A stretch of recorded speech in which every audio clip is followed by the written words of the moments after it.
అల్లు అర్జున్ పై Tammareddy Bharadwaj shocking comments చేశారు. అల్లు అర్జున్ వల్లే పెద్ద తప్పు జరిగింది అంటూ తమ్మారెడ్డి భరద్వాజ చెప్తున్నారు. రోడ్ షోకు అల్లు అర్జునే బాధ్యుడు అని తమ్మారెడ్డి భరద్వాజ అన్నారు.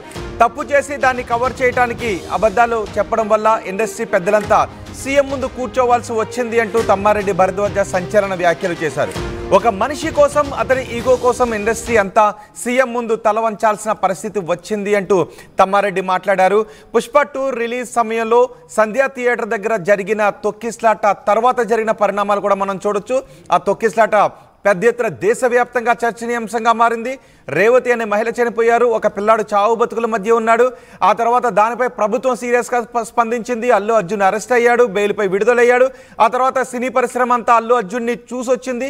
ఆ తర్వాత కాంగ్రెస్ నాయకులు, ప్రభుత్వం దానిపై చాలా ఘాటుగానే రియాక్ట్ అయింది. ఆ పిల్లాడిని ఎవరో చూడటానికి వెళ్ళలేదు, కానీ హీరో ఇంటికి మాత్రం వెళ్ళారంటూ ముఖ్యమంత్రి రియాక్ట్ అయ్యారు. దీంతో దిల్ రాజు చొరవతో సినీ పెద్దలంతా సీఎంను కలిసి వచ్చారు. కానీ సీఎంను కలిసి రావడం ద్వారా అసలు సమస్యలు పరిష్కారం కాలేదు. కేవలం అల్లు అర్జున్ సినిమా రిలీజ్ సమయంలో జరిగిన ఈ ఇన్సిడెంట్ కారణంగానే పెద్దలంతా వెళ్ళి, సినీ పరిశ్రమ అంతా వెళ్ళి ముఖ్యమంత్రి దగ్గర కూర్చోవలసి వచ్చింది అంటూ తమ్మారెడ్డి భరద్వాజ్ ఇప్పుడు ఘాటు కామెంట్స్ చేశారు. ఒకసారి తమ్మారెడ్డి భరద్వాజ్ ఏం కామెంట్స్ చేశారో చూద్దాం. ఇప్పుడు మనం అందరం ఇవాళ ఇండస్ట్రీ అంతా వెళ్ళి చీఫ్ మినిస్టర్ గారి దగ్గర తల ఉంచుకుని నిలబడాల్సిన అవసరం వచ్చింది.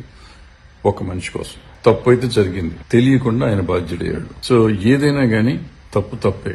ఒక మనిషి కోసం, ఒకళ్ళ ఈగో కోసం మనం ఇంతమంది తల వంచాల్సిన అవసరం వస్తుంది.